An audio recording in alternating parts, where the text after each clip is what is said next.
Bismillahirrahmanirrahim. Assalamualaikum warahmatullahi wabarakatuh. Selamat pagi semuanya. Hari ini kita akan mempelajari tentang pembangunan.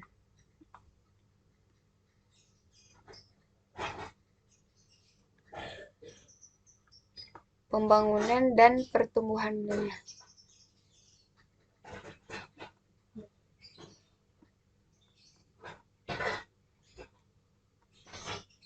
Jadi apa itu pembangunan? Nah, pembangunan itu merupakan pemanfaatan ruang wilayah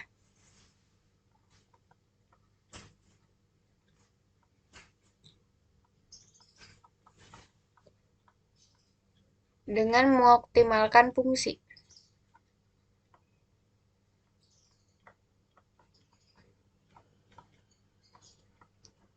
Mengoptimalkan fungsi dan potensi. Nah, jadi di sini digarisbawahi apa? Pemanfaatan ruang dengan mengoptimalkan fungsi dan potensi. Jadi pembangunan itu merupakan pemanfaatan ruang wilayah dengan mengoptimalkan fungsi dan potensi. Nah, tujuannya untuk apa? Nah, pembangunan ini ternyata memiliki tujuan-tujuan tertentu. Tujuannya diantaranya yaitu untuk kesejahteraan. Kesejahteraan rakyat, kesejahteraan wilayah. Nah, ternyata masih banyak lagi tujuan dari pembangunan. Di sini hanya dijelaskan garis besarnya saja. Jadi ada pengertian, kemudian ada tujuan. Untuk selanjutnya, dalam sebuah pembangunan itu harus mempunyai modal. Jadi modal itu merupakan apa yang harus dibutuhkan di dalam sebuah pembangunan. Anggaran, Bu. Iya benar. Jadi anggaran itu yang dikelola oleh sumber daya manusia yang berkualitas.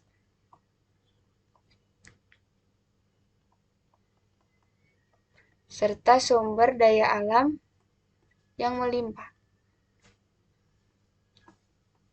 Jadi modal dari adanya pembangunan tuh ini, sumber daya yang berkualitas serta sumber daya yang melimpah atau sumber daya yang tidak melimpah juga bisa, tetapi dalam pengelolaannya itu sudah baik. Selanjutnya untuk pelaku. Pelaku dari pembangunan itu siapa? Pasti pemerintah, Bu. Nah, selain pemerintah, ternyata di dalam pembangunan itu ada seluruh rakyat. Bisa di dalam ini tuh ada swasta, kemudian pengusaha, itu termasuk ke dalam pelaku dari adanya pembangunan. Nah, setelah kita tahu pelakunya, kemudian modalnya, tujuannya, kenapa di setiap wilayah kok beda-beda perkembangan dan pertumbuhannya? Kenapa beda? Ada yang lebih maju, ada yang juga tertinggal. Ternyata itu terjadi karena perbedaan potensi daerah. Jadi di sini pertanyaannya, mengapa perkembangan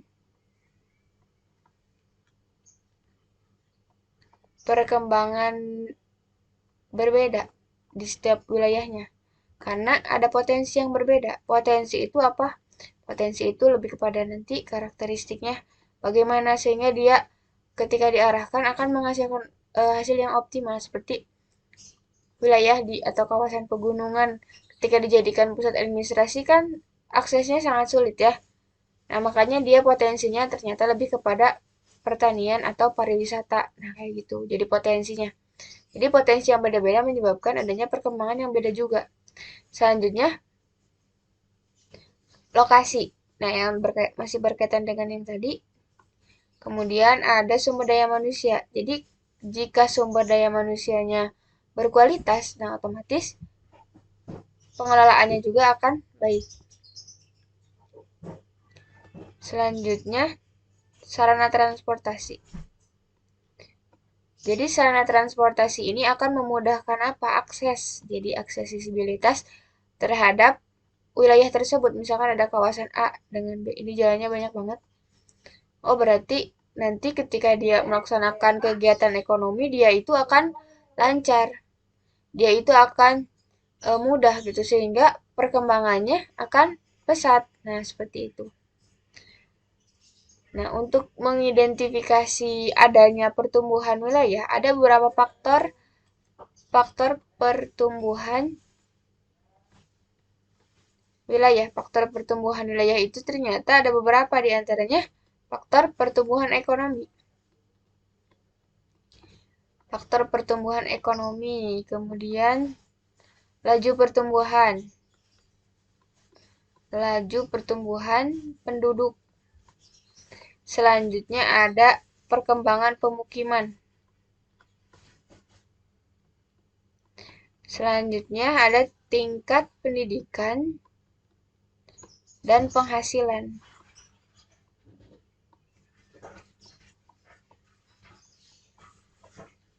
Selanjutnya ada penggunaan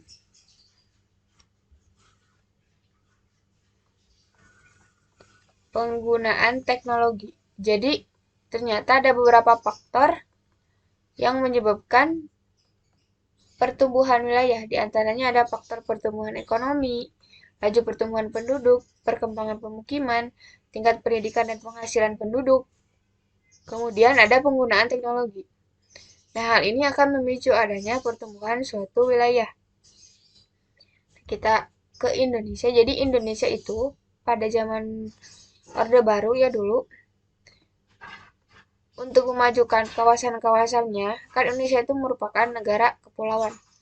Jadi Sumatera, kemudian Kalimantan, Sulawesi, Papua. Nah, ini kan kepulauan, banyak banget pulaunya.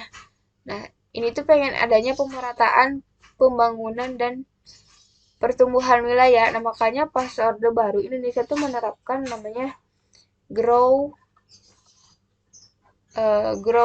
policy. Jadi kutub pertumbuhan.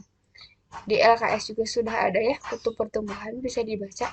Nah, kutub pertumbuhan ini tuh memusatkan beberapa daerah yang menjadi pusat industri supaya wilayah-wilayah yang lain ikut maju. Jadi ikut menularkan kemajuannya. Jadi kawasan tersebut diantaranya ada Jakarta, ada Medan, kemudian Jakarta, Surabaya, dan Ujung Pandang. Jadi ada 4 kawasan yang memang nantinya akan menularkan atau akan memajukan wilayah-wilayah sekitarnya, yang diharapkan dapat memajukan. Ternyata untuk wilayah Medan itu merupakan wilayah pembangunan utama A, yang wilayah pembangunan utama 1 terdiri dari wilayah pembangunan 1 dan 2, yaitu ada Nangro Aceh Darussalam, yang ini Medannya. Ada Nangro Aceh Darussalam. Kemudian ada Sumbar. Kemudian Riau, dan lain sebagainya. Kemudian untuk Jakarta itu ada Jawa Barat, Lampung, Kalimantan Barat. Jadi wilayah-wilayahnya itu banyak. Nah, selanjutnya untuk Surabaya itu termasuk kepada wilayah Jawa Timur, Kalimantan Timur. Nah, untuk Ujung Pandang maksudnya kepada Sulawesi Tengah, Sulteng, kemudian Maluku. Nah, ternyata Grow Falls ini tuh mengharapkan itu. Jadi dari ini Medan kan, Medan ini kota yang sudah maju. Nah, diharapkan Nangro Aceh Darussalam dan kawasan-kawasan lain juga ikut maju. Jakarta juga. Nah, kemudian Surabaya, Ujung Pandang juga. Nah, itu diharapkan dapat memajukan wilayah-wilayah sekitar. Tetapi pada kenyataannya ternyata dari teori ini, dari penerapan ini tuh, ketika Orde Baru banyak sekali ketimpangan atau kesenjangan dari wilayah. Jadi gimana sih? Nah, contohnya kayak nih, Ujung Pandang atau Medan atau Jakarta ini ternyata lebih maju dari wilayah-wilayah sekitarnya. Sehingga terjadi kesenjangan wilayah. Jadi wilayah tersebut udah maju tetapi wilayah yang lain belum. Nah, selanjutnya tingkat kesejahteraan ekonomi yang timpang juga. Jadi kesejahteraan ekonomi wilayah Jakarta ternyata lebih bagus daripada wilayah Bandung, misalkan seperti itu. Ternyata ada kelemahannya untuk teori-teori yang lain. Ada lagi mungkin di LKS. Nah, yang ini ya, ada di halaman identifikasi pusat pertumbuhan, yaitu ada pusat pertumbuhan yang berdasarkan potensinya, kemudian berdasarkan tempat sentral, kemudian teori sektor. Nah, untuk teori tempat sentral, di sini ada namanya hierarki. Teori tempat sentral. Selain tadi ada Gropius, jadi masih sambungan sama itu. Ada teori yang lain, yaitu teori tempat sentral. Jadi teori tempat sentral ini apa? Jadi teori tempat sentral ini dikemukakan oleh seorang ahli geografi Jerman bernama Walter Christaller. Jadi beliau itu mengemukakan bahwa kota sentral merupakan pusat bagi daerah sekitarnya yang menjadi penghubung perdagangan dengan wilayah lain. Nah, di dalam teori tempat sentral itu terdapat ada hierarki. Hierarki K3, hierarki K4, hierarki K7. Ini tuh apa sih? Nah, kalau K3 itu, jadi pusat pelayanannya berupa pasar yang selalu menyediakan kebutuhan. Ini berorientasinya kepada pasar. Kalau berorientasi kepada pasar, menurut teori ini, berarti 1/3 dari 1/3 dari wilayah tersebut akan memiliki pengaruh. Jadi pengaruh dari pasar ini merupakan 1/3 dari wilayah tersebut. Nah, untuk 1/4 ini berorientasi kepada transportasi, jadi kepada aksesibilitas. Berarti setengah dari wilayah tersebut akan mendapatkan pengaruh. Nah, untuk K7 administrasi ini lebih kepada seluruh dari wilayah tersebut akan mendapatkan pengaruh. Jadi untuk teori tempat sentral ini kan dari pusat pengaruhnya gimana sih ke daerah-daerah lain.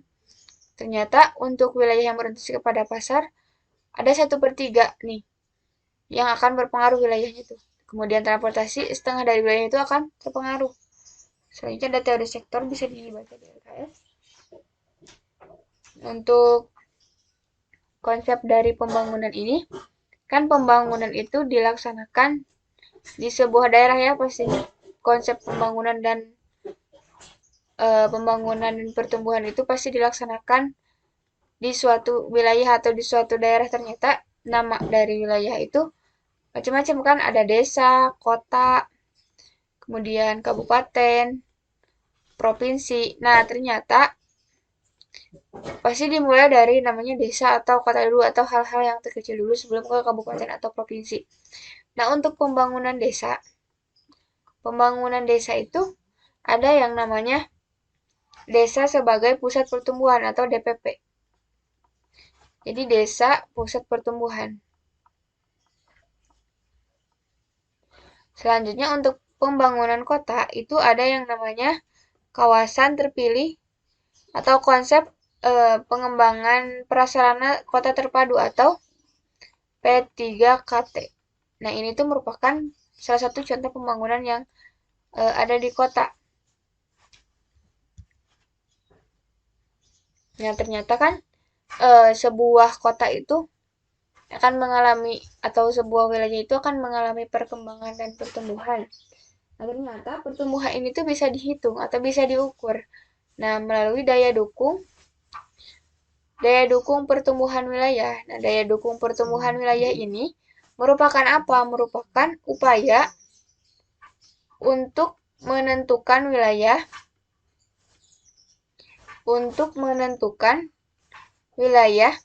yang memiliki pengaruh dari pusat terhadap wilayah-wilayah lain.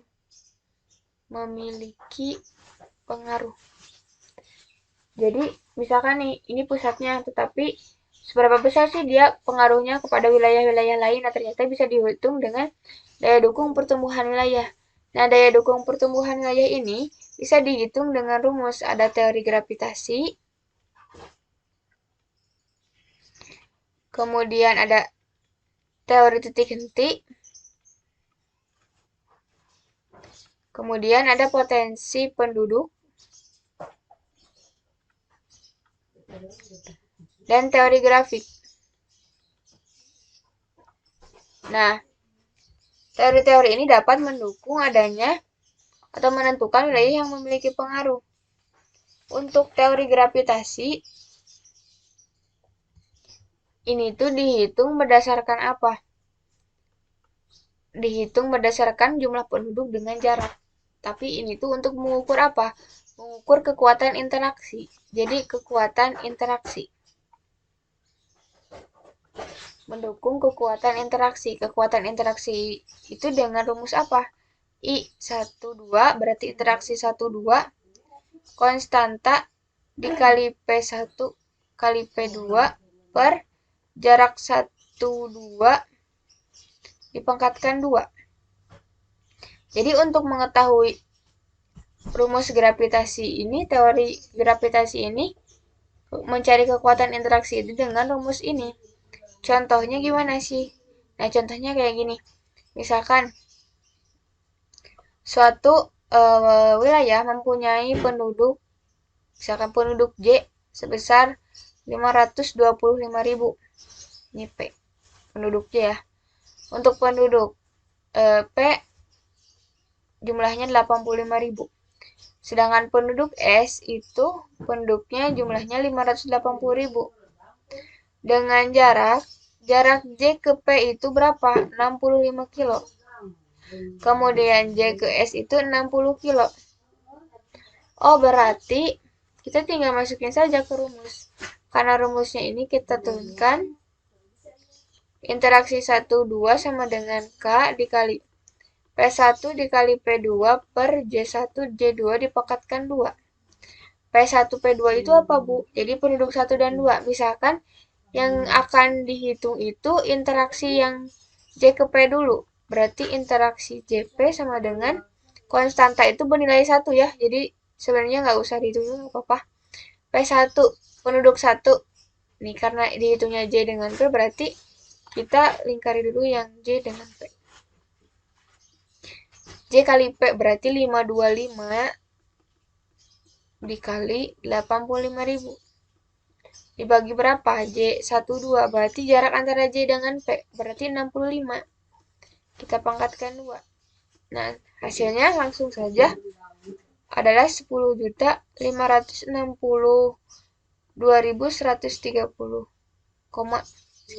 sekian. Nah, kemudian kita hitung interaksi antara J dengan S. J dengan S berarti J ini dengan si S ini. Berarti kita pakai penduduknya yang itu 525 dikali 580 dibagi berapa? Jarak yang ini 60. Sama dengan ternyata isinya itu 84.583.333,333. Oh, kita bisa tahu dari sini kekuatan interaksi wilayah J ke S ini lebih besar. Lebih besar daripada yang J ke P. Artinya apa? Jadi arus atau alur manusia atau mobilisasi manusia, barang, kemudian jasa itu lebih kuat daripada si JP ini. Selanjutnya ada teori titik henti. Namanya titik henti itu apa? Jadi antara wilayah A dengan wilayah B. Ada titik yang membuat dia berhenti. Apa titiknya itu? Ternyata teori ini tuh untuk menentukan lokasi. Menentukan lokasi apa? Menentukan lokasi misalkan rumah sakit, sekolah, kemudian industri. Dari wilayah A dengan B. Misalkan wilayah A itu memiliki jumlah penduduk sekian. Wilayah B memiliki jumlah penduduk sekian. Nah, ternyata jika ingin dibangun sebuah rumah sakit di situ, cocoknya di daerah mana sih? Antara B dengan A, apa di tengah-tengah, apa lebih dekat ke B, apa lebih dekat A? Ternyata bisa dihitung. Nah, rumusnya itu apa? Jadi untuk rumusnya itu adalah dx y sama dengan d kecil AB per 1 tambah akar PA per PB. Jadi ini rumusnya, jadi sama aja sebenarnya kayak tadi ya. Kita menggunakan jumlah penduduk dengan jarak wilayah itu selisihnya berapa. Jadi kayak gini. Contohnya, Suatu wilayah A ke B itu memiliki jarak 75 kilo. Terus penduduk A itu sebesar 35.000. Penduduk B itu sebesar 20.000. Nah, jika dimasukkan ke rumus, berarti seperti ini. DAB itu apa? Jarak. Jadi jaraknya berapa? DXY sama dengan 75 per 1 tambah akar PA. PA itu apa? Penduduk dengan jumlah yang lebih besar. Berarti berapa? 35.000. 35.000 dibagi 20.000. Penduduk yang satunya. Nah, kita hitung. DXY 75 1 tambah akar 1,75. Kemudian 75 1 tambah 1,132. Nah, jadi isinya 32,33. Nah, setelah dimasukkan ke rumus dan dihitung, ternyata dapatnya 32,33 nih. Tapi kita masih bingung. Harus nyimpen ininya di mana? Misalkan A, B. A-nya itu tadi kan 35 ya. B-nya itu 20.000. Nah, ketika ingin dimagun rumah sakit harus jaraknya 32,33 km. Dari mana? Dari A atau dari B? Ternyata untuk menentukan fasilitas tertentu itu harus ditentukan dari penduduk yang lebih kecil, yang ini. Di penduduk yang ini, yang lebih kecil. Oh, berarti 32,33 km dari B atau dari yang memiliki penduduk dengan jumlah paling kecil daripada yang besar. Nah, itu untuk teori titik henti. Untuk teori penduduk, potensi penduduk itu jarang ya untuk dibahas. Nah, kita langsung kepada teori grafik. Nah, teori grafik ini kita memperhitung besarnya kekuatan interaksi. Teori grafik yang terakhir yang nomor 4. Teori grafik ini mengukur apa? Sama kayak yang nomor 1, mengukur kekuatan interaksi. Kekuatan interaksinya itu dari mana? Kekuatan interaksinya itu didasarkan pada perhitungan konektivitas jaringan jalan dengan rasio jumlah, kemudian transportasi, kemudian titik simpul kota. Jadi soalnya itu bakalan seperti ini. Ada segitiga gini, 3, kemudian ada 3 titik gitu. Nah, dihitunglah kekuatan interaksi. Kekuatan interaksi. Nah, ternyata kekuatan interaksi ini bisa dihitung. Dengan rumus apa? Dengan rumus teori grafik. Jadi beta sama dengan F per V. E itu apa? Jumlah jaringan jalan atau jumlah garisnya berapa? Kemudian dibagi V. V itu apa? V itu merupakan kota atau jumlah titiknya. Oh, berarti di sini bisa dilihat. Berarti titiknya ada berapa? 3. Untuk garisnya ada berapa? 1, 2, 3. 3 juga. Oh, berarti kekuatan interaksinya adalah 1. Nah, ketika jalannya lebih banyak seperti ini. Misalkan ini kota, ini kota, ini kota, ini kota. Berarti jalannya itu ada berapa? 1, 2, 3, 4, 5. 5. 5 dibagi 4. Kotanya kan ada 4, berarti isinya 1,25. Oh, berarti kekuatan interaksinya lebih besar ketika si jalannya itu juga banyak. Jadi jaringan jalan akan menentukan kekuatan dari interaksi.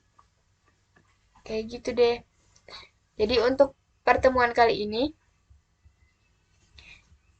merupakan pembangunan dan pertumbuhan wilayah. Untuk lengkap materinya bisa dibaca di LKS. Terima kasih. Wassalamualaikum warahmatullahi wabarakatuh.